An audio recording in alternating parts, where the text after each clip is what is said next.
The weather forecast with MTN. Good day, beautiful people, and very excited to have you join me once again on the weather forecast. I trust your day is coming on really well.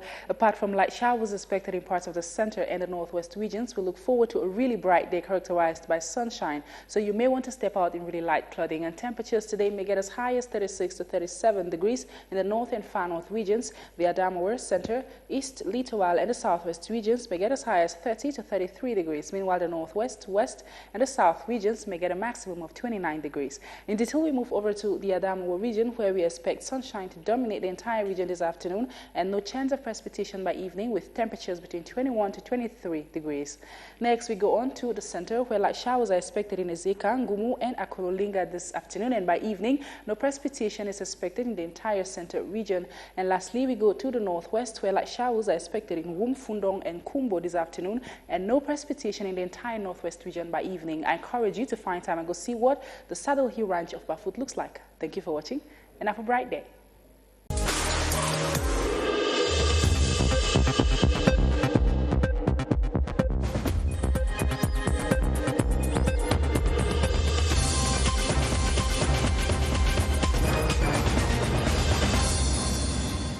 Tuesday, November 24, 2020. Good afternoon, dear viewers. You're watching the midday bilingual newscast on the CRTV and on CRTV News. Good afternoon, Sidoine Mankam. Bonjour, Diane Gassa. Mesdames, Messieurs, merci d'être avec nous sur la CRTV. Au sommaire du 12h de ce 24 novembre 2020, élection régionale du 6 décembre 2020, la campagne électorale bat son plein dans les QG des partis politiques en lice pour cette élection. Occasion pour la rédaction d'interroger l'intérêt des Camerounais sur cette élection, la toute première au Cameroun, vous les entendrez dans le 12h. Également dans ce journal, les échos du lancement de la campagne nationale de déparasitage. Le ministre de la Santé publique procède au lancement de cette opération ce mardi à Ayos dans le Nyon et Foumou région du centre. Plan triennal spécial jeunes décidé par le chef de l'État pour l'insertion socio-professionnelle des jeunes. Déjà 4 000 projets financés pour un montant de 10 milliards 228 millions de francs CFA. Dans le 12h, nous recevons en guise d'invité un fruit de ce projet, un jeune qui nous vient de la région du Sud. Et puis en page magazine, nous mettons le cap en Touba, dans la Mézam région du Nord-Ouest, pour esquisser quelques pas de la danse traditionnelle de ce peuple. Il s'agit d'une djan en langue locale. Prenons rendez-vous vers la fin de ce journal. Voilà pour les titres.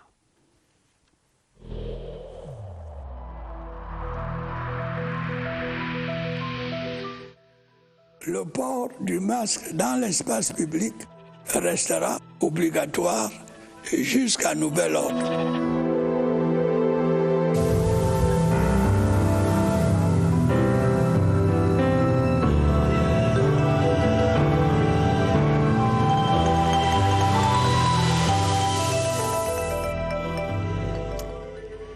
You're watching the midday bilingual newscast on the CRTV and on CRTV News, and we open our newscast with the preparations ahead of the maiden edition of the regional council elections in the country. Some Yaoundé denizens are convinced that the forthcoming regional elections in Cameroon will accelerate the decentralization process in the country. They have expressed the will to see more youth involved in important decisions for the growth of our country, Cameroon. Romeo Kenny sampled the opinion of some of these reports, Cameroonians, and puts together the following report.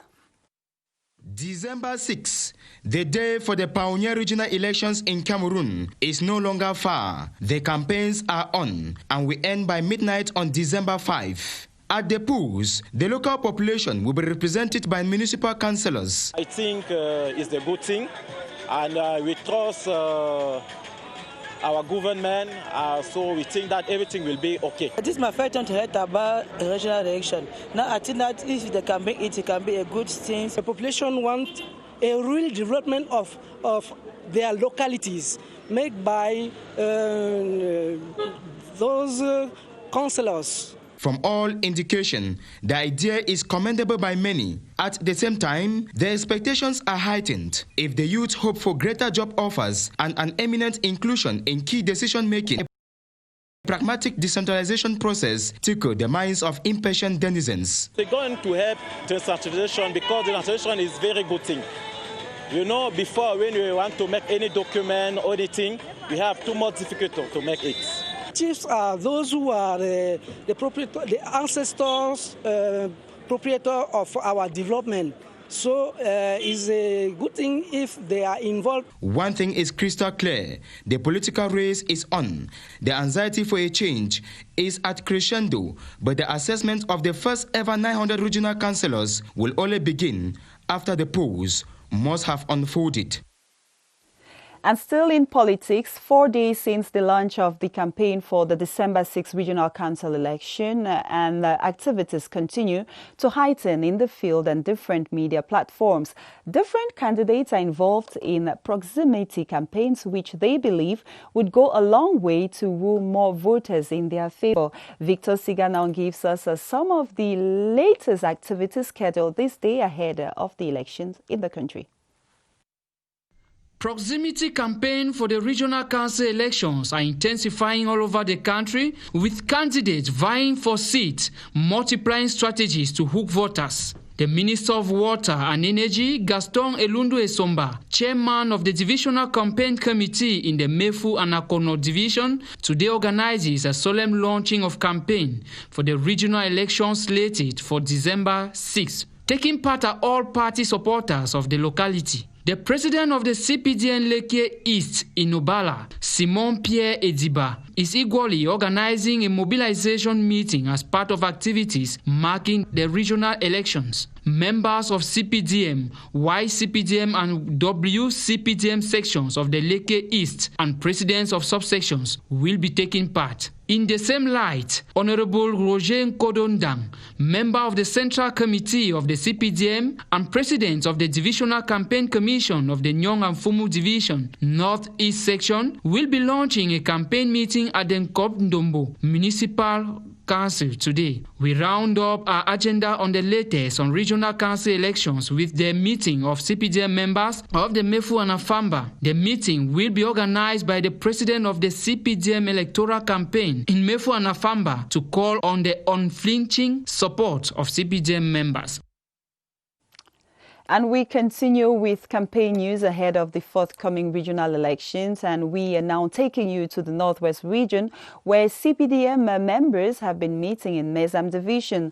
While hailing the election as a salient tool to speed up the decentralization process in the country, most participants highlight some challenges faced by their region, with a glaring example of the poor state of roads. Winston Lepga has the details of the meeting.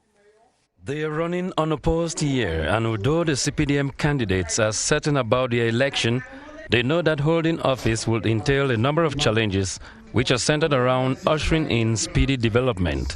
Mezam Division is full of expectations. We don't really have a good road. We only had electricity in the morning. By 12 o'clock, it was already off. So these are things that we really expect that they should really be put in place. Those in charge should have actual executive powers, not powers that every time they say Yaoundé must have not, Yaoundé has not yet talked.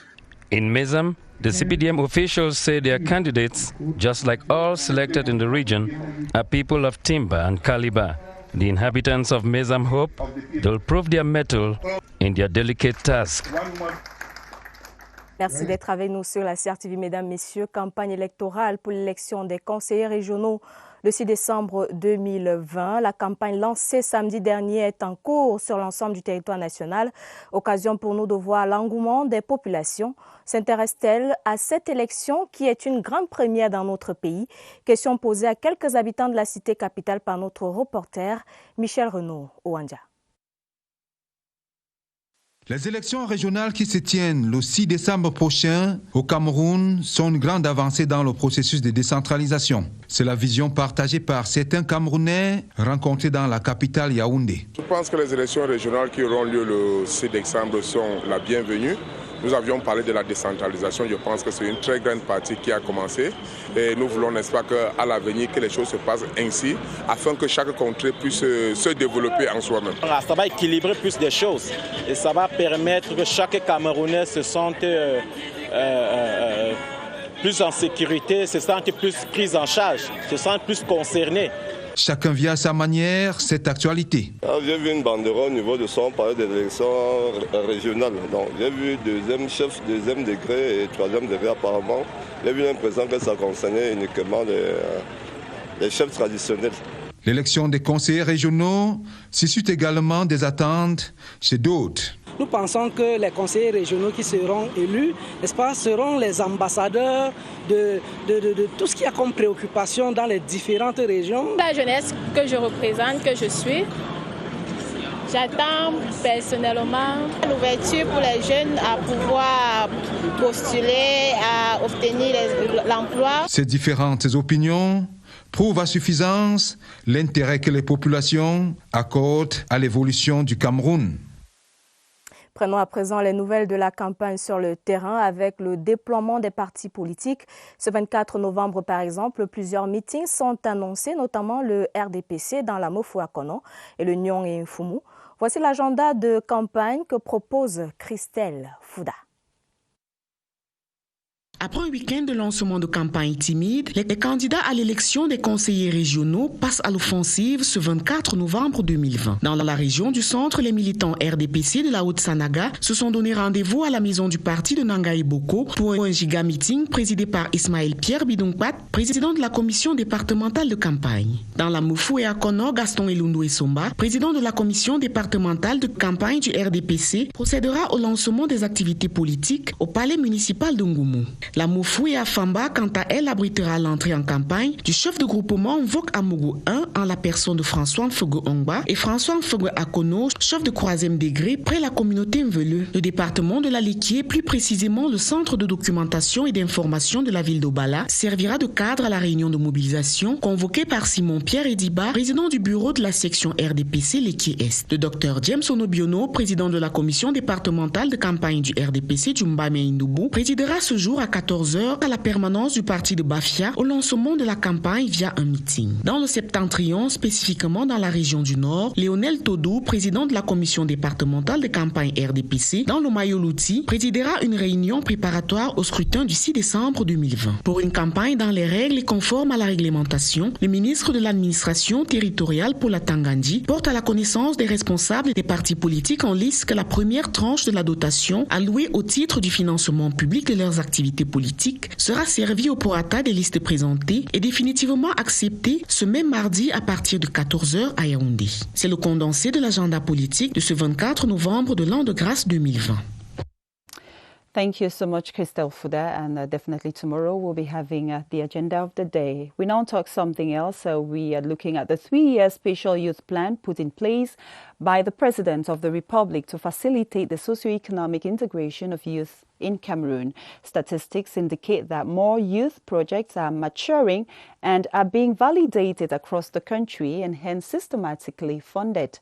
Constantine Baum has been assessing the plan since its inception in 2015 and says it has been a great lever in the empowerment of the Cameroon youth. When the 3-year special youth plan was officially launched in January 2018, youth projects from the 10 regions were financed from the resources of the Ministry of Youth and Civic Education, worth 380 million CFA francs. Subsequently, the ministry proceeded with the funding of 1,141 youth projects of the first batch, worth 1,500 million CFA francs. It should be noted that the 2017-2018 batches have a total of 3,835 projects that have undergone maturity. Out of the 3,835 projects, only 1,141 have been based on funds made available to the Ministry of Youth Affairs. 2,694 projects are still awaiting funding. 3,500 million CFA francs has been distributed this November to 1,325 youth of the 2017-2018 batches through equipment. 1,612 projects are expected to be funded this 2020 to the sum of 4,363 million CFA francs. The total number of projects expected to be funded by the end of 2020 is 5,483, estimated at an overall total of 14,971 million CFA francs, creating a total of 16,021 jobs. Et puisque nous parlons du plan triennal spécial jeunes, restons avec les jeunes pour parler cette fois de l'enseignement supérieur. Les bons points de la coopération universitaire, le ministère de l'enseignement supérieur apporte son appui à une école supérieure de médecine dans l'objectif de mieux peaufiner son partenariat avec des universités étrangères. Les travaux conduits par le secrétaire général du MINSUP, représentant personnel du ministre d'État, ministre de l'enseignement supérieur, professeur Jacques Famdongo. Jean-Olivier Wona pour les détails.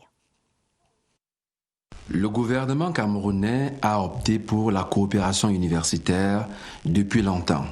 Et de plus en plus, on assiste à la matérialisation des partenariats entre les universités camerounaises et bien d'autres, et notamment les universités de l'Afrique subsaharienne. Et pour s'assurer que nos grandes écoles et universités vont tirer profit de ces partenariats, le ministère de l'Enseignement supérieur descend sur le terrain pour bien outiller la partie camerounaise. Il faut avoir l'humilité de savoir que pour que nous fonctionnons bien et de manière compétente et compétitive, nous devons mutualiser nos connaissances, nous devons mutualiser nos efforts, nous devons même mutualiser nos infrastructures. La partie camerounaise suit attentivement les recommandations du gouvernement. D'ailleurs, il y va de l'intérêt de nos grandes écoles et universités. Nous avons commencé avec médecine d'urgence, urgence médico-chirurgicale. Nous avons des étudiants qui sont au Burkina Faso, qui suivent déjà leur formation là-bas. Et nous pensons que cette coopération va aller de l'avant. Au demeurant, les partenariats entre universités sud-sud s'annoncent prometteurs. Il reste aux étudiants camerounais de savoir tirer profit de tout ce qui est mis en œuvre pour leur bonheur. Prenons à présent les nouvelles de l'hémicycle du Palais des Verts de Ngwaikele. Une séance plénière consacrée à l'adoption de 3 projets de loi, soit celui portant un règlement pour l'exercice 2019, est ouverte ce matin à l'hémicycle de Ngwaikele. Les travaux sont présidés, comme vous allez le voir en image, par le vice-président de l'Auguste Chambre, Théodore Ndato, représentant du président Kavayege Dibril. Après la lecture du rapport de la Commission des finances et du budget par le rapporteur général, l'honorable Ndongo Eteme Edgar, sur le projet de loi de règlement. Nous reviendrons sur cette actualité plus en détail dans nos prochaines éditions d'information. Et dans le reste de l'actualité, ce jour, la 29e édition de la Journée internationale des personnes vivant avec un handicap se prépare sous le thème « Tous les handicapés ne sont pas visibles ». C'est le thème de cette 29e Journée des personnes handicapées célébrée le 3 décembre. Le Cameroun compte un peu plus de 3 millions de personnes vivant avec un handicap. 15% de handicaps sont dus aux accidents de la circulation. Et à l'occasion du lancement de cette semaine d'activité au Centre des handicapés Paul-Émile Léger de Touguébé à Yaoundé, le ministre des Affaires sociales, Pauline Irène Guéné, leur adressera un message, non sans revenir sur les dernières avancées en matière de protection des personnes handicapées au Cameroun. Nous y reviendrons dans nos prochaines éditions d'information. La suite avec vous, Diane. Cameroon's Minister of Small and Medium-Sized Enterprises, Achille Basilikin III, has officially launched the 2020 Global Entrepreneurship Week in Yaoundé.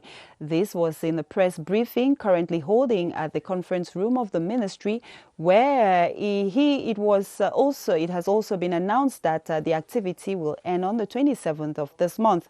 Experts reiterate it is essential for enterprises to be more imaginative, to reinvent themselves and revising business models in order to make enterprises more flexible and adapt to the constraints imposed on them. This year's theme is holding under the theme entrepreneurship, sustainable and inclusive tool for development. And our reporters will be giving you the details in our subsequent newscast. And the National Forum on Civil Society Participation in the Implementation of a Public Finance Reform in the context of the COVID-19 pandemic is underway in Yaoundé, held under the theme, The Place and Role of Civil Society in Building a Dialogue to Improve the Management and Transparency of Public Finances. The workshop is guided by the Finance Modernization Plan adopted in the year 2018. The civil society will continue to acquire the intellectual and technical resources for dialogue. They are also charged with the development and the dissemination of the 2020 citizen budget. And we are going to be talking something else now. We are going to look at the Charles Eboune's report talking about the Ministry of External Relations, which has played host to two international events, a video conference meeting of the foreign ministers of Economic Community of the Central African States, ECAS, and the meeting of experts of the African Union on rights issues. The high point in sessions was Cameroon's defense of her human rights reports on African Charter on Peoples and Human Rights Commissions. Charles Eboune has the details in the following report. An array of officials from the Ministry of Justice, Ministry of Defense, and other government agencies, plus the National Human Rights Commission at the Ministry of External Relations Conference Hall to defend the 4th, 5th, and 6th periodic report of Cameroon to the African Charter on Human and People's Rights. According to Minister Felix Mbayu of Commonwealth, Cameroon's defense of human rights and people's liberties is within a well-defined context. We also took advantage of this to develop and strengthen the constructive partnership with the Commission. Constructive partnership which reminds the Commission that the promotion and protection of human rights is done within a context, within an ecosystem. The meeting was an opportunity for the Cameroonian delegation to succinctly report about the human rights situations in the northwest and southwest regions of the country. Adjacently, External Relations Minister Mbela was meeting with counterparts of the Economic Community of Central African States few days to the next summit of the leaders of the organization.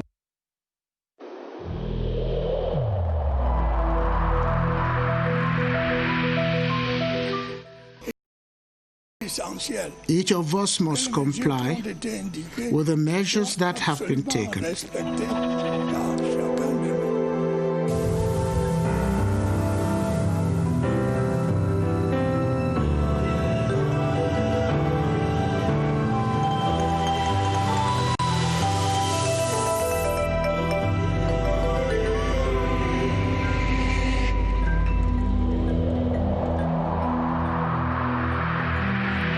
You're watching the midday newscast. Thanks for your kind attention. We now take you to the National Assembly, where the settlement bill of the Republic of Cameroon for the year 2020, for the 2019 fiscal year, is being examined at the National Assembly. The bill, which details the execution of the state budget of 5.248 billion francs CFA, the revenue and expenditure is scrutinized in a plenary sitting presided over by the Deputy Speaker, Honorable Theodore Ndatuo, during the deliberations in the presence of Finance Minister Louis-Paul Motaze. And our reporters who are at the National Assembly will be giving you the details in our subsequent news editions. And we continue in Molière's language, Sidouane. Naturellement, Diane Ngassa, le Forum national sur la participation de la société civile à la mise en œuvre de la réforme des finances publiques au Cameroun s'est ouvert ce matin à Yaoundé. Les travaux de 2 jours sur la supervision de la Direction générale du budget du ministère des Finances se positionnent également dans la protection de l'espace civique pour l'efficacité et l'engagement de la société civile en faveur du développement durable. Nous y reviendrons dans nos prochaines éditions d'information. Et dans la suite du journal Parlons diplomatie, les ministres des Affaires étrangères de la CEAC préparent le prochain sommet des chefs d'État et de gouvernement. Les dossiers de la rencontre prévue le 27 novembre au Gabon étaient débattus hier lundi en visioconférence. La participation du Cameroun dans ce reportage de William Badier. Le Cameroun prenait part aux travaux préparatoires de la 18e session ordinaire de la conférence des chefs d'État et de gouvernement de la Communauté économique des États de l'Afrique centrale. A peculiar dance, the Mbagaloum, said to be a spiritual dance performed in moments of joy and sadness, accompanied by some masquerades. And our reporter is going to be painting a beautiful picture of this unique dance.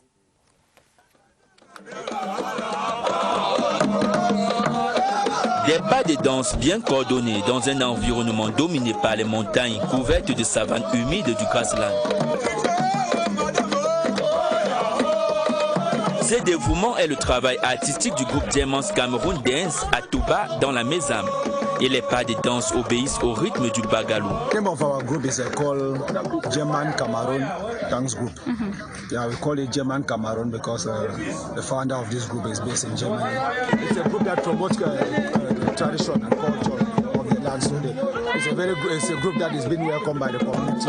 Danse d'intégration, le bagaloum est exécuté à des moments précis. We usually perform in several occasions, like happy moments and sad moments. We are always there, especially when it comes to a member. Et juste à côté, un groupe de danse Njunju. Le déguisement des acteurs de cette troupe qui attire les curiosités apporte toute la valeur spirituelle qu'elle incarne.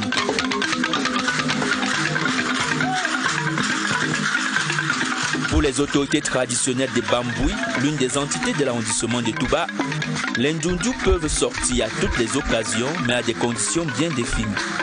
A juju that we use in several occasions just for entertainment and for celebrations, depending the magnitude of or the person, the personality who is calling for the juju to celebrate. I mean, they can call any juju, depending the capacity of the person. Et pour montrer leur capacité à déplacer ce groupe de Njunju coriaces, les personnalités présentes donnent de l'argent en petits billets. Les danses culturelles comme le bagaloum et le Njunju sont avant tout des mouvements guerriers modernisés avec le temps et devenus l'expression artistique des peuples du Nord-Ouest. Thank you so much, Emmanuel Koloko, for that presentation of the Mbagaloum dance. And we talk sports now. After the 5-year ban of Ahmad Ahmad from all football-related activities by a World Football Governing Body FIFA, CAF now has as acting president Congolese-born Constant Omari. Before now, he was CAF's first vice president. Baldwin Sama in the following report looks at what next after the 5-year suspension of Ahmad Ahmad. It is the end of strained relations that have existed lately between Ahmad Ahmad and the World Football Governing Body, as the adjudicatory chamber of the Independent Ethics Committee found Ahmad Ahmad, president of the Confederation of African Football and FIFA vice president, guilty of having breached Articles 15 and 20, which have to do with loyalty and accepting gifts, Article 25, that has to do with the abuse of position, and especially Article 28, which concerns the misappropriation of funds. Ahmad Ahmad's indictment concerns his position as CAF president from 2017 to 2019 on CAF-related governance issues. The Ethics Committee therefore decides that he has been found guilty and has been banned from all football-related issues, be it administrative, sports, or any other, both national and international, for the next 5 years. Consequently, Ahmad Ahmad, due to this suspension, won't be able to be present in Cameroon next year for the African Nations Championship in his capacity as the president of CAF. Equally, Ahmad Ahmad's candidacy for next year's CAF elections won't be retained based on this suspension. And that's the package we prepared for you this afternoon. Thanks so much for your kind attention. Sidouane Monkam and myself will be back tomorrow with more information. And we tell you, continue watching programs on CRTV. Have a nice day, Sidouane Monkam. À demain, Diane Gassin. Mesdames, Messieurs, merci de choisir la CRTV.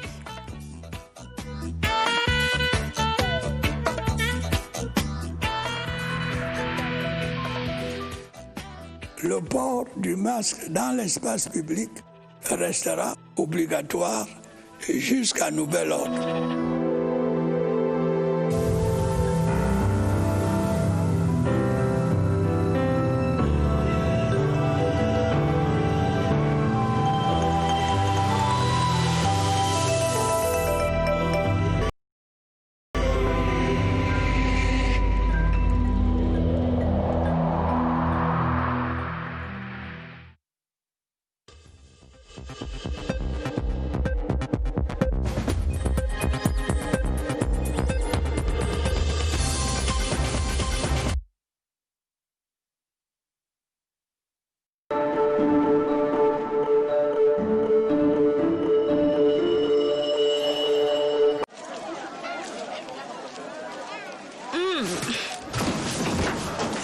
Est-ce que tes gencives font mal? Oui. Est-ce que ton dentifrice contient de la sauge, eucalyptus, myrrhe, camomille? Tout ça dans un seul dentifrice? Oui. Essaye Colgate Herbal. Contient les meilleures herbes de la nature et la technologie Colgate Fluor pour des dents fortes et des gencives saines. Ah! Colgate Herbal. Allons-y. Colgate Herbal pour des dents fortes et des gencives naturelles.